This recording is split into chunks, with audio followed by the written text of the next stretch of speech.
আসসালামু আলাইকুম সুপ্রিয় শিক্ষার্থী এবং যারা এই মুহূর্তে আমার ক্লাসে জয়েন করেছেন তাদের সবাইকে স্বাগতম। আশা করছি সবাই সুস্থ আছেন, ভালো আছেন। আমি উম্মে আয়মান। আজকে আমি পঞ্চম শ্রেণীর প্রাথমিক গণিত নিয়ে আবার উপস্থিত হয়ে গেছি।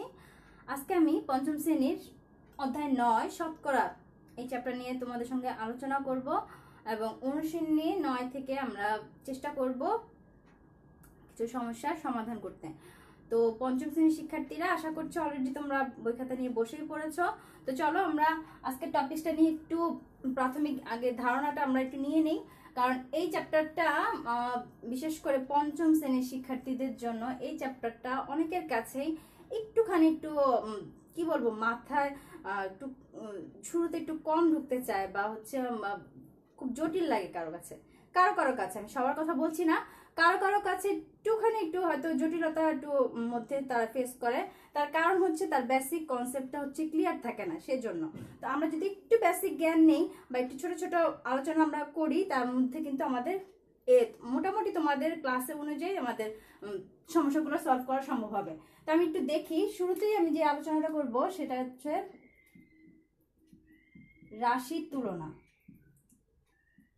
পঞ্চম শ্রেণীর শিক্ষার্থীরা রাশি মানে অবশ্যই তোমরা বুঝো, রাশি মানে যে কোনো রাশি হতে পারে, সেটা কোনো কিছু পরিমাণ হতে পারে, কোনো কিছু সংখ্যা হতে পারে, যে কোনো কিছু রাশি। ঠিক আছে, এখন আমি কি বলেছি, রাশির কি করতে হবে, তুলনা করতে হবে। তার মানে তুলনা তো আর একটা দিয়ে করা যায় না, তুলনা করার জন্য আমার দুইটা বিষয়বস্তু লাগবে, তাই তো। তা আমি একটু উদাহরণ দিই। এখানে দেখি কোনো বিদ্যালয়ে ধরো পঞ্চম শ্রেণীর শিক্ষার্থীর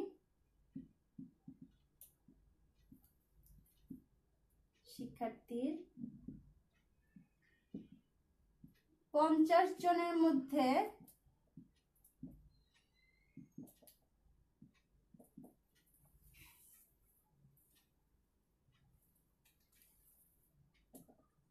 20 জন ছাত্রী আছে। আরেকটা ক্লাস ধরো চতুর্থ শ্রেণী ধরলাম আমি। চতুর্থ শ্রেণীর শিক্ষার্থীর কয়জন, 25 জনের মধ্যে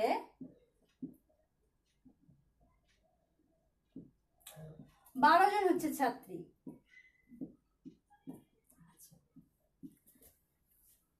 এখন এই দুই ক্লাসে দেখো, একটার মধ্যে আছে 20 জন ছাত্রী, আরেক ক্লাসে আছে 12 জন ছাত্রী। ঠিক আছে, এখন এই দুই ক্লাসের মধ্যে ছাত্রী সংখ্যা কোনটাতে বেশি? ঠিক আছে, এই যে আমি দুইটা ক্লাসের মধ্যে একটা তুলনা করব যে কোন ক্লাসে আমার ছাত্রী সংখ্যা আনুপাতিক হারে বা তুলনামূলকভাবে বেশি, সেটা আমি যে বের করতে যাব, সেই ক্ষেত্রে ধরো দুইটা বন্ধু, ধরো এখানে একজন বন্ধু একটা মতামত দিল, এখানে আরেকজন বন্ধু আরেকটা মতামত দিল। প্রথম বন্ধু বলল যে পঞ্চম শ্রেণীর শিক্ষার্থী বেশি, ঠিক আছে, কিন্তু দ্বিতীয় বন্ধু সেটার বিরোধিতা করে বলল না, চতুর্থ শ্রেণীর শিক্ষার্থী বেশি। এখন দ্বিতীয় বন্ধু কি করে এটা বলতে পারে? কারণ এখানে তোমার আছে 12 জন কম, এখানে হচ্ছে 20 বেশি, তো বেশিটাই তো আমার বড় হওয়ার কথা না, কিন্তু না, দ্বিতীয় বন্ধু সে বলতেছে না, আমি প্রমাণ করে দিব যে চতুর্থ শ্রেণীতেই শিক্ষার্থী ছাত্রী সংখ্যা বেশি, তুলনামূলক বেশি। সে কিভাবে প্রমাণ করলো? সে বলল দেখো, প্রথম শ্রেণীতে তোমার শিক্ষার্থী আছে মোট কতজন, যে কোনো কিছুর মোট আমি কি বলেছি হরে লিখতে, এই মোটের মধ্যে আমাকে কি বলেছে, মোট শিক্ষার্থীর মধ্যে কিন্তু ছাত্রও আছে ছাত্রীও আছে। এখন চেয়েছে কি আমার ছাত্রী, তাহলে ছাত্রীটা আমার কোথায় চলে যাবে, লবে চলে যাবে। কতজন আছে? 20 জন। তার মানে 50 জনের মধ্যে 20 জন আমার আছে কি ছাত্রী। এই পাশে দেখো 25 জনের মধ্যে আমার ছাত্রী আছে কত, 12 জন। ঠিক আছে, এখন শতকরার একটা নিয়ম কি, শতকরার যে হর থাকবে সেই হরটা সবসময় কি হবে, 100 হবে। শতকরার ক্ষেত্রে হরটা সবসময় 100 হবে। তাহলে এখন আমাকে এই দুইটাকে আমার হরটাকে আমার 100 বানাতে হবে। ঠিক আছে, এখন আমরা তো জানি সমহর মানে কিভাবে বানাতে হবে। এটাকে আমি 100 বানাতে গেলে 100 দিয়ে 50কে আমার ভাগ করলে যে সংখ্যাটা আমি পাবো, সেই সংখ্যা দিয়ে 50কে আমার গুণ করলে আমি 100 পাবো। ক্লিয়ার? 100 দিয়ে দেখি আমি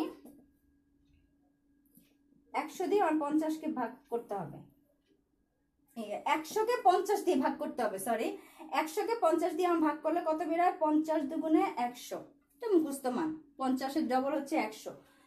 আর যদি আমি 100 দিয়ে 100কে 25 দিয়ে ভাগ করি তাহলে কত হবে, 4, 4 25 100, তার মানে 50-এর সাথে কত গুণ হবে এখন, এই 2 গুণ হবে, তাই তো? তাহলে তো সেটা 50 100 হলো। এখন যখন হরে 2 হবে, লব কি বসে থাকবে? হরে যে সংখ্যা দিয়ে গুণ করব আমরা, লবও সেই সংখ্যা দিয়ে আমার গুণ করতে হবে। তাহলে কি হলো এখানে 100 ভাগের 40, এখানে কত হবে 25 গুণ 4, তাহলে লবেও আমার 4 দিয়ে গুণ হবে, তাহলে 4 25 100, 4 12 48। ঠিক আছে, এখন দেখো তো আমরা কি শিখেছি, যখন এখন আমরা এইটা আর এইটা আমাদের মেইন, এখন কি বলবো, তুলনা করবো আমরা এখন এই দুইটা সংখ্যার মধ্যে, তাই তো, এই দুইটা ভগ্নাংশের মধ্যে। এখন দেখো তো আমরা কি শিখেছি, ভগ্নাংশের ক্ষেত্রে যখন সমহর হবে, হর যখন সমান হবে, তখন আমরা কিভাবে আমরা সেই ভগ্নাংশগুলোর বড় ছোট নির্ণয় করব, সেক্ষেত্রে আমাকে লক্ষ্য করতে হবে লব কোনটা বড়, তাই তো? এখানে লব কত, 48 হচ্ছে বড়, তার মানে 48 কোথা থেকে আমি পেয়েছি, 25 ভাগের 12 থেকে, তাই তো?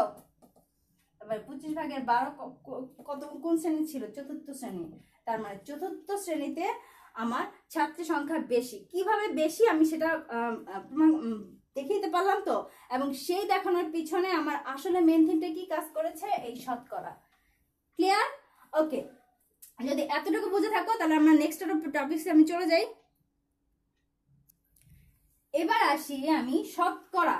এতক্ষণ আমি শতকরা দিয়ে আগেরটা আমি সলভ করেছি রাশির তুলনায়, কিন্তু শতকরা জিনিসটা আসলে কি, দেখো আমি এখানে একটা লাইন লিখেছি, শতকরা হলো এমন একটি অনুপাত, অনুপাত আমরা বুঝি ইস্টু দিয়ে, যেটাকে আমরা প্রকাশ করা হয়, ইস্টু, এই যেটাকে বলে অনুপাতের চিহ্ন, একটি অনুপাত যা 100 এর ভগ্নাংশ রূপে, এতক্ষণ আমি এর আগে বলেছি ভগ্নাংশ 100 এর ভগ্নাংশ, তার মানে হর সবসময় 100 হতে হবে।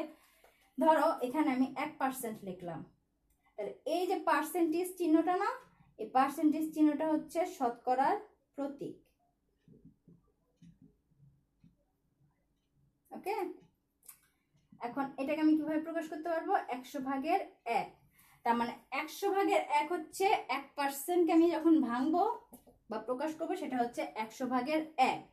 সেরকম যদি আমি এখানে 50% লিখি, সেটা হচ্ছে 100 ভাগের 50। যদি এখানে 60% লিখি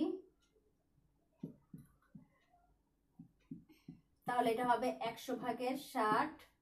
যদি 137% লিখি তাহলে হবে সেটা 100 ভাগের 137। ঠিক আছে, এটা হচ্ছে প্রকৃত ভগ্নাংশ, এটাও প্রকৃত ভগ্নাংশ, এটা হচ্ছে একটা অপ্রকৃত ভগ্নাংশ, কারণ হরের চেয়ে লব বড়। ঠিক আছে, ওকে। এখন তুমি দেখো এটাকে আমি অনুপাতে যখন লিখবো তখন আমি কিভাবে লিখবো, 50:100। কি করেছি, লবকে দেখেছি বাম পাশে, হরকে ডান পাশে, লবকে বাম পাশে, হরকে ডান পাশে, যখন আমি অনুপাত আকারে তাকে লিখবো তখন এইভাবে। ঠিক আছে, তার মানে এরকম ভাবে কোনো কিছু যদি তোমার লেখা থাকে, প্রশ্নে উল্লেখ থাকে, তাহলে তুমি সেটাকে এভাবে ভগ্নাংশ আকারে দেখাতে পারবে। ঠিক আছে, এভাবে কিভাবে, বাম পাশেরটা চলে যাবে লবে, ডান পাশেরটা চলে যাবে হরে। ঠিক আছে, বুঝাতে পেরেছি? তাহলে এখন দেখো, এখন একটু দেখো 50%কে ধরো, তোমার 50%কে প্রকাশ করতে বললো সাধারণ ভগ্নাংশে, তাই তো? এখন আমি কিভাবে এটা প্রকাশ করব, দেখো এখানে আমি পার্সেন্টেজ, এখানে কয়টা পার্সেন্টেজ, একটা। একটু আগে আমি 1% মানে কি শিখেছি, 100 ভাগের 1, তার মানে পার্সেন্টেজের বদলে আমি 100 ভাগের 1 দিতে পারি কিনা? তাহলে এই যে এখানে কোনো যখন হর থাকে না, যেটা হর থাকবে না, সেখানে কি আমি মনে মনে ধরতে পারি 1, 1কে 100 দিয়ে গুণ করলে আমার কত হয় 100, আর 50কে 1 দিয়ে গুণ করলে কত হয় 50, হলো আমার 100 ভাগের 50। ওকে, আরেকভাবে আমি করি,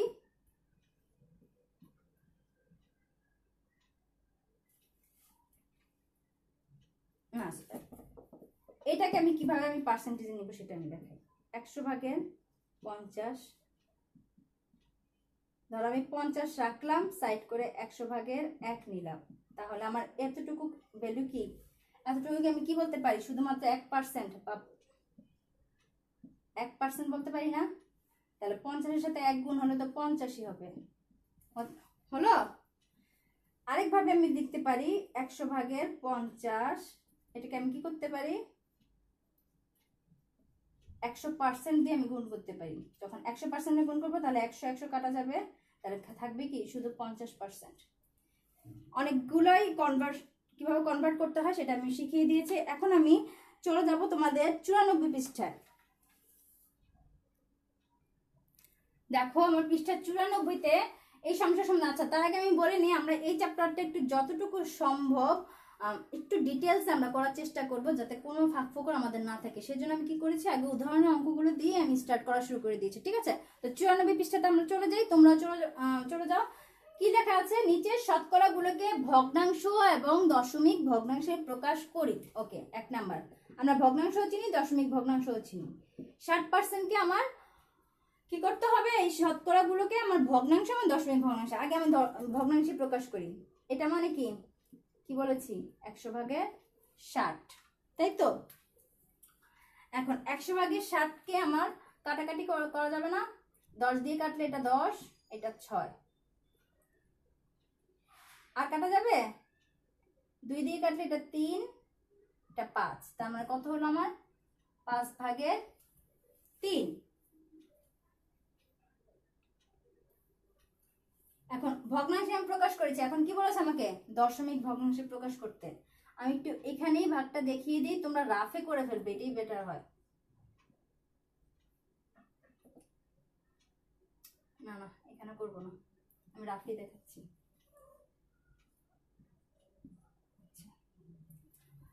3 ছোট, তাই কি করতে হবে, এটা শূন্যবার যাবে, 5 0 0 3 যাচ্ছে না, আরেকটা সংখ্যা আনতে হবে। তা আমার কি করতে হবে, দশমিকের পরে আমি একটা শূন্য দিলাম, তারপর আমি কি করবো, এই দশমিক উঠিয়ে 5 0 এই শূন্যটাকে নামালাম, তাহলে কতবার যায়, 5 6 30,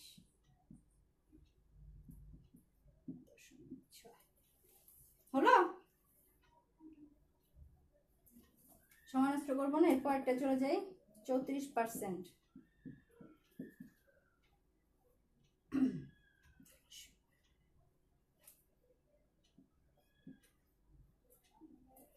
কি করতে হবে, 50 দুগুণে 100, 2 একে 2, 17 দুগুণে 34, 50 ভাগের 17, 50 ভাগের 17কে আমার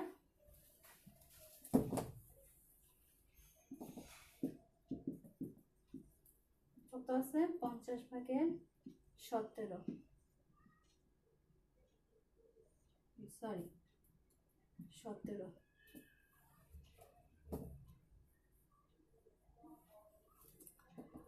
এক ছোট, 50 থেকে 7 পর্যন্ত নিলাম, 7ও ছোট। এখন কি করতে হবে, শূন্যবাদ দিতে হবে, 50 0 0 কত হয়, 17ই হয়। এখন কি করতে হবে, একটা দশমিকের পর যত শূন্যই বসাই না কেন, কোনো ভ্যালু কোনো পরিবর্তন হবে না, তাহলে এই দশমিকটা উপরে উঠিয়ে আমি শূন্যটা নিচে নামালাম। এখন আমার 50 কয়বার যায়, 3 5 15, 3 50 150,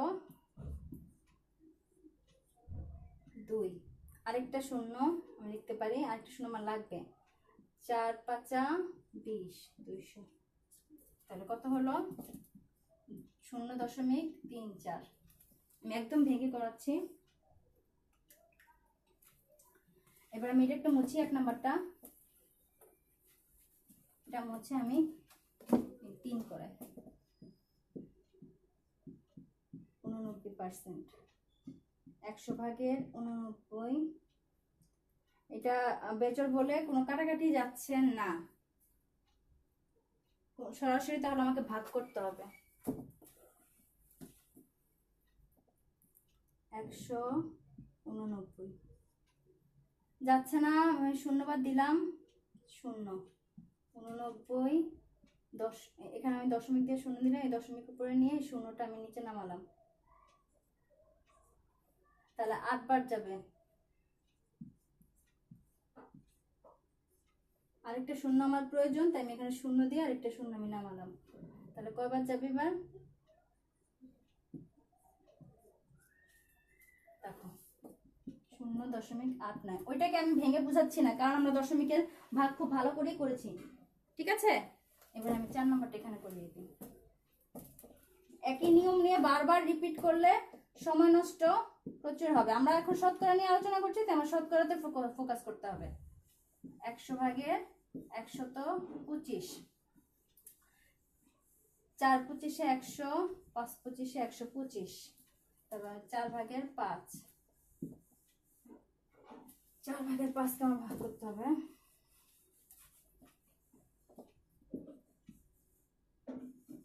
4 1 4, 1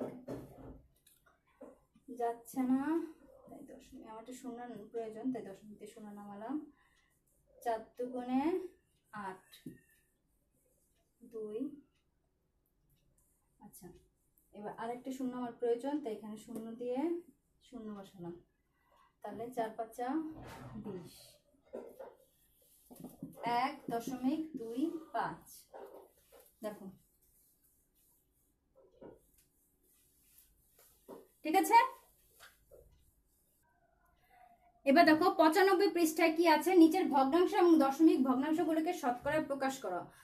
দশমিক ভগ্নাংশ এবং ভগ্নাংশগুলোকে যখন আমরা শতকরায় প্রকাশ করতে নিব, সেটা 2-3টা পদ্ধতি আছে, মানে 2-3টা ভাবেই আমরা করতে পারবো, কিন্তু নিয়ম তুমি যে নিয়মে করো না কেন সেটাই সঠিক। তো আমি সবচেয়ে সোজা যে নিয়মটা সেটা আমি অ্যাপ্লাই করতেছি, যাতে তোমাদের জন্য সুবিধা হয় বুঝতে।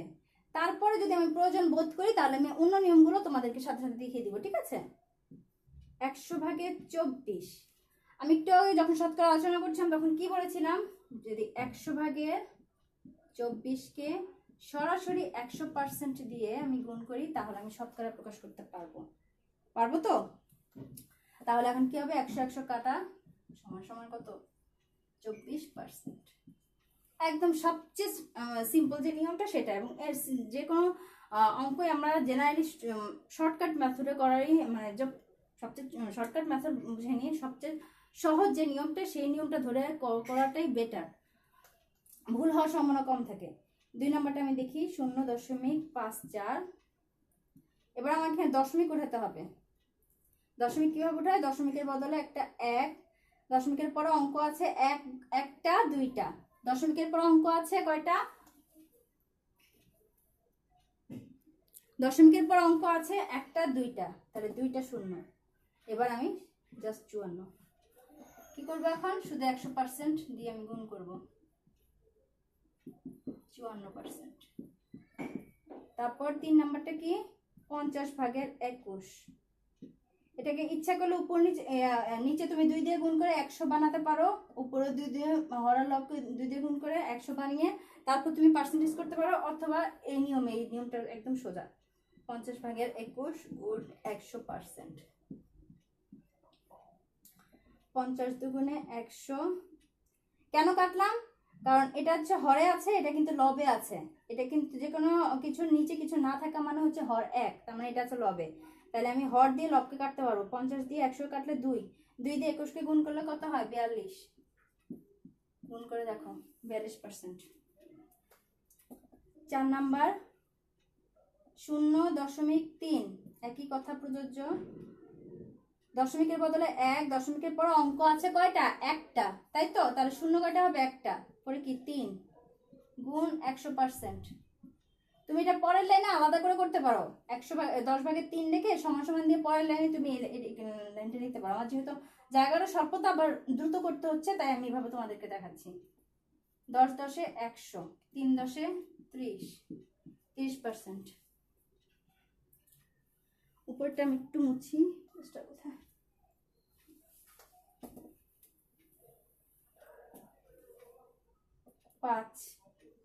5 নাম্বার কি আছে, 20 ভাগের 23। 20 ভাগের 23 গুণ হচ্ছে 100%। 5 20 100, 5 23 কত, 3 5 15, 5 হাতে 1, 5 দুগুণে 10 আর 11, 115%। বুঝতে পেরেছি? লব দিয়ে হর দিয়ে এই লব কেটেছি 115%। তারপরে 6 নাম্বার 0.03, দশমিকের বদলে 1, দশমিকের পরে অঙ্ক আছে একটা দুইটা, তাহলে দুইটা শূন্য, উপরে কি 0.3 লেখা, যে কথা শুধু 3 লেখা তো একই কথা, তাই আমি আগে শূন্যটা আর বসালাম না। ঠিক আছে, এই যে শূন্য যদি আমি বসাতাম তাহলে সামনের শূন্যটা ভ্যালু তো নাই, তাই আমি বসাইনি। এখন কি করতে হবে? 100% দিয়ে গুণ করতে হবে। 100 কাটা কত রইল? 3%। একদম সোজা না এই নিয়মটা? সামনের দিকে যখন আমরা অনুশীলনীতে যাব তখন আমি ফাঁকে ফাঁকে অন্য কোনো নিয়ম থাকলে আমি তোমাদেরকে তখন বুঝিয়ে দিব, তোমরা জাস্ট একটু খেয়াল রাখবে শুধু। দেখো 95 পৃষ্ঠায় একটা প্রশ্নের অঙ্ক আছে।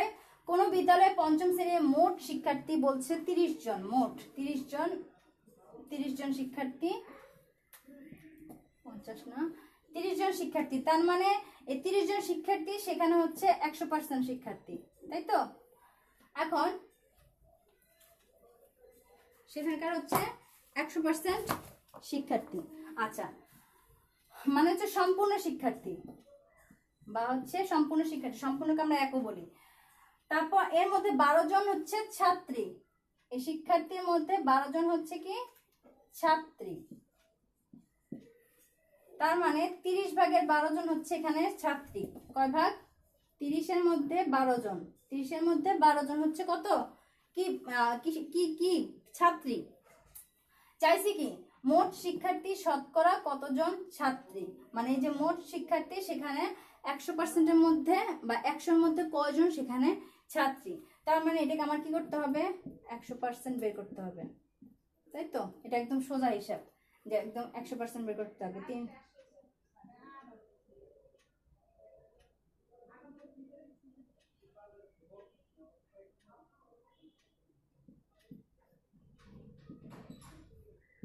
4 12। দেখো আমি কিভাবে কাটছি, 30-কে 10 দিয়ে কাটছি, 100-কে 10 দিয়ে কাটছি, ঠিক আছে?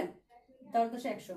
তারপর আবার কি করছি, 3-কে কাটছি, 12-কে কাটছি 3 দিয়ে, এই 3 দিয়ে কত হলো 4, তাহলে 4 10-এ কত? 40%, তার মানে 100 জনের মধ্যে এখানে কত? 100 ভাগের 40 জন, তাই তো? 100 ভাগের 40 জন হচ্ছে সেখানে হচ্ছে ছাত্রী সংখ্যা।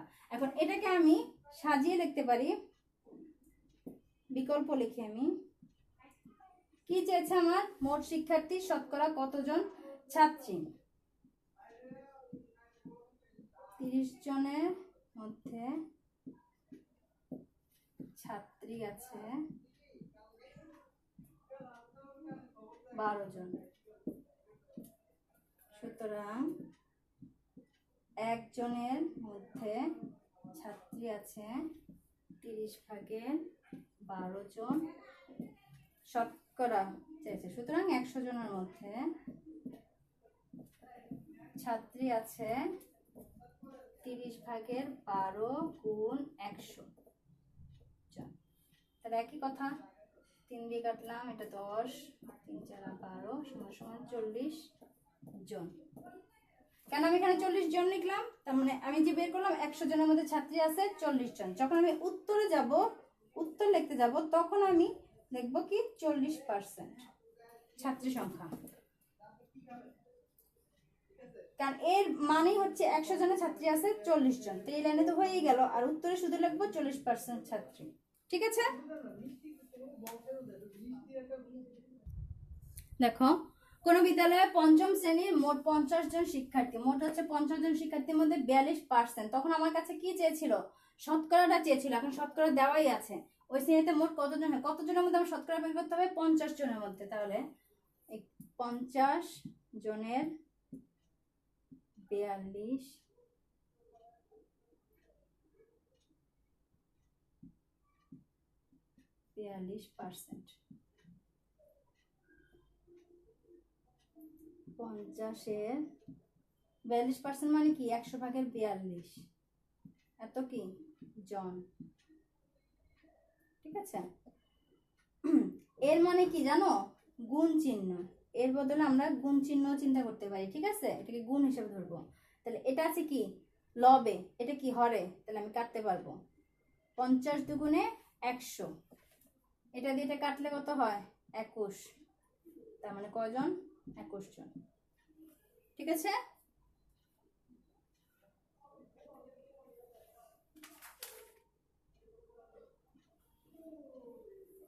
এবার বিকল্পটা আমরা দেখি। চেয়েছে কি 100 জনে ছাত্রী দেওয়া আছে, এটা 42 জন, তাহলে একজনে ঐকিক নিয়ম, একজনে ছাত্রী আছে কজন, ঐকিক নিয়মে যখন 100 থেকে 1-এ যাবে তখন সেটা নিচে চলে যায় সংখ্যা। সুতরাং 50 জনে চেয়েছে, তাই তো? ছাত্রী কজন আছে মোট শিক্ষার্থীর মধ্যে? 100 ভাগের 42 গুণ হচ্ছে 50, 50 দিয়ে 100 কে কাটলে কত হয় 2, 2 দিয়ে 42 কে কাটলে কত হয় 21। কাটাকাটিটাকে আমরা কি ক্লিয়ারলি বুঝতে পেরেছি? আমি 50 দিয়ে 100 কে কেটেছি, ভাগ করলে কত হয় 2, 42 কে আবার 2 দিয়ে ভাগ যায়, তাই আমি 2 আর 42 কেটে উপরে কি লিখেছি 21, তার মানে কি 21 জন। ক্লিয়ার? আমরা একটু অনুশীলনী 9 চলে গেলাম। অনুশীলনী 9 এর পৃষ্ঠা নাম্বার হচ্ছে 99, পৃষ্ঠা নাম্বার 99 এর 1 নম্বরে খালি ঘরগুলো আমি একটু দেখিয়ে দিচ্ছি, কারণ উদাহরণে সেম একই নিয়মের খালি ঘর আছে, যেটা আমি এটা করালে তোমরা ওইটাও টাচ করতে পারবে। তাই আমি এটা আগে একটু দেখাচ্ছি, তারপর ওখানে যদি সমস্যা হয় আমরা পরবর্তীতে সেটা আলোচনা করব। প্রথমে কি আছে 12 জন লোক 20 জন লোকের, এই 12 জন লোককে কয়জন লোকের মধ্যে হিসাব করা হয়েছে 20 জন লোক, তাই তো? তাহলে এখানে কয়জন লোকের মধ্যে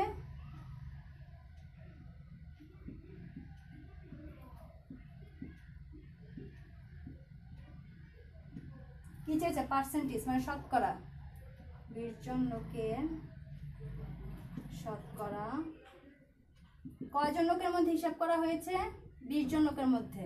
কয়জন লোকের কথা বলা হয়েছে 12 জন লোক। শতকরা করতে গেলে আমাকে কি করতে হবে 100 দিয়ে গুণ করতে হবে, তাই তো? এত জন, অথবা তুমি যদি শতকরা না লিখতে এই ওয়ার্ডটা, তাহলে তুমি এই শতকরা না লিখে এখানে কি লিখতে পার্সেন্টেজ। ঠিক আছে, আমি যদি শতকরা লিখেছো তাহলে এখানে জন লিখবে। আচ্ছা, এর পরের লাইনে আমি দেখি, সুতরাং 20 ভাগের 12 গুণ 100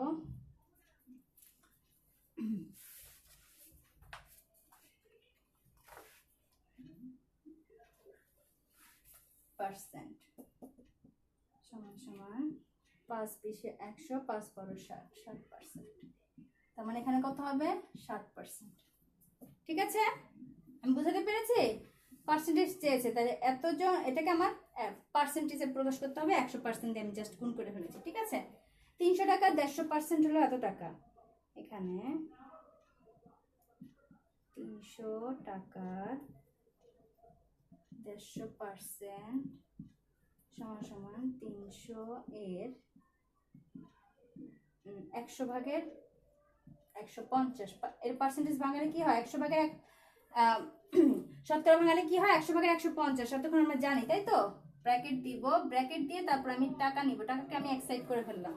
ভিতরে আমার যেহেতু ক্যালকুলেশনে ভাগ করতে হবে, কাটাকাটির বিষয় আছে, তাই আমি কি করলাম এককটাকে আমি বাইরে নিয়ে আসলাম, আর বোঝানোর জন্য ক্লোজ করে দিলাম ব্র্যাকেট দিয়ে।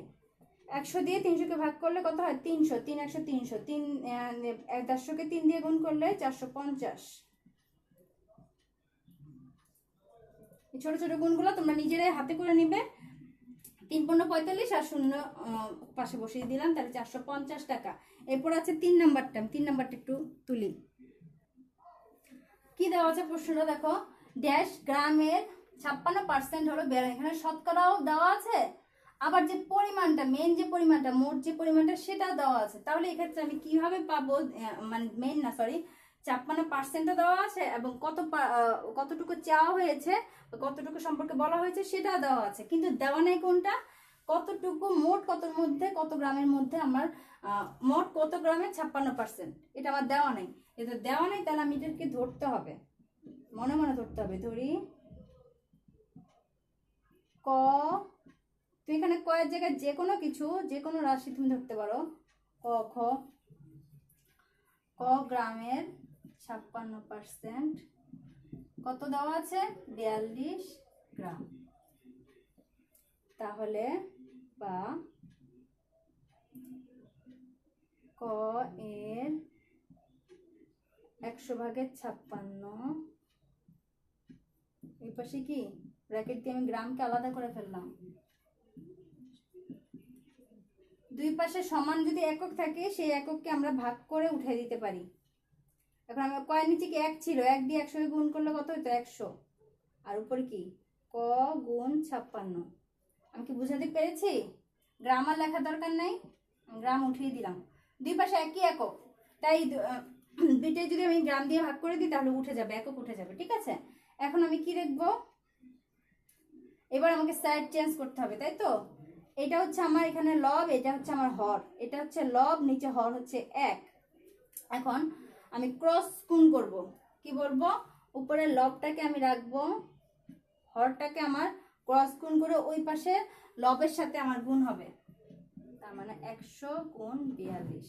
আর এই পাশে আমার কি ছিল, নিচে 1 ছিল, একই পাশে গুণ হলে যা আছে তাই থাকবে, এই জন্য আমি এটা দেখালাম না। ঠিক আছে, গাণিতিক বাক্যে অবশ্যই আমরা এগুলো শিখে থাকবো কিভাবে আমাদের সাইড চেঞ্জ করতে হয়। ঠিক আছে, এই পক্ষান্তর, এগুলোকে বলে পক্ষান্তর, কিভাবে পক্ষ চেঞ্জ করতে হয়।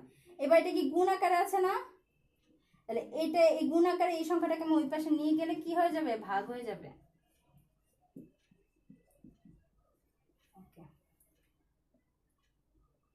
4 দিয়ে 56 করলে 4 14 56, 4 14 56,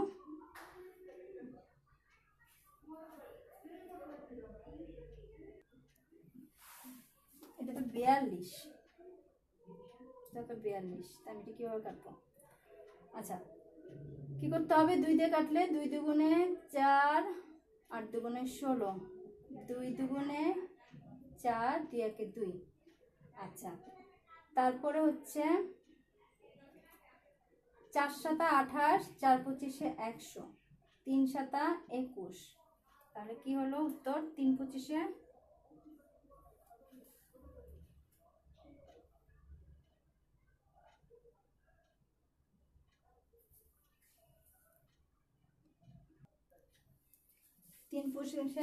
75। কিভাবে বলে কাটাকাটি আমি আবার একটু তোমাকে ক্লিয়ারলি একটু এই পাশে দেখাই, রাফে আমি করে দেখাই। কি হলো, আমার 56 ছিল, 100 গুণ হচ্ছে 42। এই কাটাকাটিতে আমাদের অনেক সমস্যা, বা বুঝতে পারি না কত দিয়ে, এটাকেও 2 দিয়ে ভাগ যাবে, এটাকেও 2 দিয়ে ভাগ যাবে, তা আমি সেটাই করলাম। প্রথমে 2 দিয়ে ভাগ করলে 28 হচ্ছে, 2 দিয়ে ভাগ করলে 21 হচ্ছে। এবার আমি এইটা আর এটার মধ্যে তাকাবো, এটাকে আমি 4 দিয়ে ভাগ করব, 4 7 28, 4 25 100। ওকে, এখন বাকি হলো কি, এইটা আর এইটা। এখন এইটা দিয়ে এটা 3 বার যদি গুণ করি তাহলে কত হয়, 3 7 21, আর এটাকে 7 দিয়ে ভাগ করলে 1 হয়, 1 না লিখলেও চলবে। এখন উপরে বাকি রইল কি, শুধু 25 গুণ 3, তাই তো? তাহলে 3 25 75, দেখা যাচ্ছে কিনা জানি না, আমি এখানে 75 লিখলাম, মুখে বললাম। ঠিক আছে, বাকি হলো কি আমার লাস্ট পর্যন্ত 25 গুণ 3, 3 25 কত 75, তাহলে আমার কত হলো 75। তার মানে 75 গ্রামের 56% হলো 42 গ্রাম। ওকে, তো আমি চেয়েছিলাম আজকে শতকরাটা পুরোটাই শেষ করতে, কিন্তু অনেক বড় দেখলাম, হিউজ একটা সিলেবাস। তো আমি যাক আজকে প্রথম তাহলে এটুকুই রাখলাম। নেক্সট ক্লাসেও আমরা শতকরা তাহলে আলোচনা করবো, বাকি টপিকগুলো যতটুকু থাকবে বা যতটুকু যে কটা অঙ্ক থাকবে, তো যতটুকু করানো হয়েছে খুব ভালো করে প্র্যাকটিস করবে এবং খুব মনোযোগের সাথে ক্লাসটা তোমরা একটু দেখবে এবং বোঝার চেষ্টা করবে। ঠিক আছে, না বুঝলে বারবার দেখবে। তো আজকের ক্লাসটা আমি এতটুকুই রাখলাম, তোমরা ভালো থাকবে, সুস্থ থাকবে, আল্লাহ হাফেজ।